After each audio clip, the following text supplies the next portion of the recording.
So friends welcome back to logical paradox after such a long time there were some technical issues जिसकी वजह से जो है पिछले ट्यूसडे कोई भी वीडियो नहीं I and I am really sorry for that. So आज की जो वीडियो है वो होगी हिंदी में।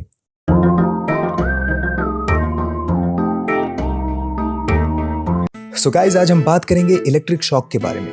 तो हम समझने की कोशिश करते हैं कि आखिर ये इलेक्ट्रिक शॉक है क्या और हम इससे कैसे बच सकते हैं। चलो एक एग्जांपल लेते हैं। मान लो एक लड़का है आकाश नाम का। अब वो बंदा जा रहा है स्विच बोर्ड के पास कुछ काम करने, तो पीछे से अचानक से एक आवाज आती है। जरा सोचो वो आवाज कैसी होगी। नहीं सोचो, अरे सोचो यार। ओए करंट लगेगा, करंट लगेगा, करंट लगेगा, ओए करंट लगेगा। एग्जैक्टली। तो चलो पहले तो समझते कि आखिर ये करंट है क्या। देखो इस दुनिया में जितनी भी चीजें हैं ना वो बनी है एटम से, और एटम्स में होते हैं इलेक्ट्रॉन्स, और जब ये इलेक्ट्रॉन्स मूव करना स्टार्ट कर दें तो उसे हम कहते हैं करंट, है ना सिंपल। लेकिन रुको, ये जो इलेक्ट्रॉन्स हैं ये अपने आप तो मूव करेंगे नहीं, तो आखिर ये मूव करेंगे तो करेंगे कैसे। चलो एक एग्जांपल लेते हैं। मान लो एक सरफेस पे पानी गिरा हुआ है। अब वो पानी वही का वही पड़ा है। अब मैं क्या करता हूँ, मैं उस सरफेस के एक साइड को लिफ्ट कर देता हूँ, तो क्या होगा। बिल्कुल सही, तो पानी जो है वो फ्लो करना स्टार्ट कर देगा। तो जिस तरीके से पानी को फ्लो करवाने के लिए मुझे एक हाइट डिफरेंस की जरूरत पड़ी, ठीक उसी तरीके से करंट को फ्लो करवाने के लिए भी मुझे एक डिफरेंस की जरूरत पड़ेगी, और उस डिफरेंस को मैं कहता हूं पोटेंशियल डिफरेंस या फिर वोल्टेज। तो जो करंट है वो तभी फ्लो करेगा जब किसी कंडक्टर के दोनों एंड्स में एक पोटेंशियल डिफरेंस हो। For example 5 volts. अब 5 वोल्ट्स पोटेंशियल डिफरेंस का मतलब है कि कंडक्टर के एक एंड में +5 वोल्ट्स हो और दूसरे एंड में 0 वोल्ट्स, या फिर एक एंड में 10 वोल्ट्स और दूसरे एंड में 5 वोल्ट्स, या फिर हर वो कॉम्बिनेशन जिसका डिफरेंस 5 वोल्ट्स आता हो। इसीलिए तो उसे पोटेंशियल डिफरेंस कहते हैं। अब करंट का सिर्फ और सिर्फ एक ही मकसद है कि वो हायर पोटेंशियल से लोअर पोटेंशियल पर जाए। क्यों? इसलिए। अब एक फैक्ट की बात यह है कि ये जो हमारी अर्थ है ना जिस पर हम रह रहे हैं, उसका पोटेंशियल जो है वो 0 माना गया है।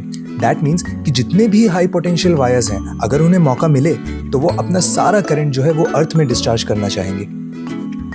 लेकिन एक सेटअप ऐसा अज्यूम कर लेते हैं जहां पर हमारे पास एक लाइव वायर है जो कि ये प्लग पॉइंट है। अब इसका पोटेंशियल मान लेते हैं 220 वोल्ट्स। उसके ठीक नीचे एक जमीन है जिसका पोटेंशियल डिफरेंस है 0 वोल्ट्स। अब जो करंट है उसको प्लग पॉइंट से जमीन तक जाने के लिए एक मीडियम चाहिए। तो क्या इस प्लग पॉइंट और जमीन के बीच में कोई मीडियम है? हाँ। और वो मीडियम है इनके बीच की हवा। पर हम सब जानते हैं कि करंट कभी हवा में फ्लो नहीं करती। क्यों? क्योंकि उसका रेजिस्टेंस बहुत ज्यादा है। तो अगर हम कोई एक ऐसी चीज ले आए उस प्लग पॉइंट और जमीन के बीच जिसका रेजिस्टेंस कम हो, तो करंट को एक रास्ता मिल सकता है और वो प्लग पॉइंट से फ्लो करते हुए सीधा जमीन में चला जाएगा। तो वो लो रेजिस्टेंस मटेरियल है क्या?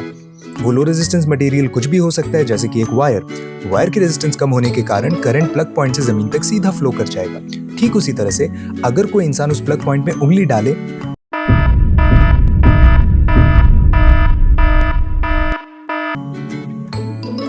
ठीक उसी तरीके से अगर कोई इंसान उस प्लग पॉइंट में उंगली डाले तो उस प्लग पॉइंट और जमीन के बीच में कंडक्टिंग पाथ बन जाएगा, जिसके थ्रू करंट आराम से जॉगिंग करते हुए आपकी बॉडी के थ्रू पास होगा और आपको करंट लगेगा।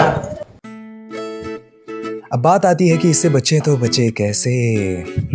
देखो सबसे सिंपल तरीका है कि आप कुछ भी करके उस प्लग पॉइंट और जमीन के बीच के रेजिस्टेंस को बढ़ा दें। मतलब कि उस प्लग पॉइंट पे उंगली ही ना डालें। अब अगर डाल दिया है तो किसी तरीके से कंडक्टिंग पाथ का ही रेजिस्टेंस बढ़ाना पड़ेगा आपको, बस। इसीलिए कहा जाता है कि इलेक्ट्रिकल काम करने से पहले हमेशा रबड़ की चप्पल पहननी चाहिए या फिर मैट पे खड़ा होना चाहिए। क्यों? क्योंकि रबड़ एक इंसुलेटर है जिसका रेजिस्टेंस ज्यादा है। तो हालांकि करंट आपके बॉडी से पास होकर आपके पैरों तक पहुंच जाएगा, लेकिन उस रबड़ की वजह से जो है वो करंट कभी भी जमीन तक पहुंच ही नहीं पाएगा। As a result circuit complete नहीं होगा और आपको करंट भी नहीं लगेगा। है ना ये इंटरेस्टिंग। तो हमने ये सीखा कि मोस्ट ऑफ द केसेस में हमें इलेक्ट्रिक शॉक तभी लगता है जब हमारी बॉडी किसी भी हाई पोटेंशियल और लो पोटेंशियल ऑब्जेक्ट के बीच का लिंक बन जाती है, यानी कि हम एक ब्रिज की तरह काम कर रहे होते हैं उस टाइम पे, और हमारी बॉडी से जो है करंट वो पास हो रहा होता है। तो friends, electric shock and the science behind it की वीडियो में बस इतना ही। मिलते हैं आपसे नेक्स्ट वीडियो में एक नए कंटेंट के साथ हिंदी में। Take care.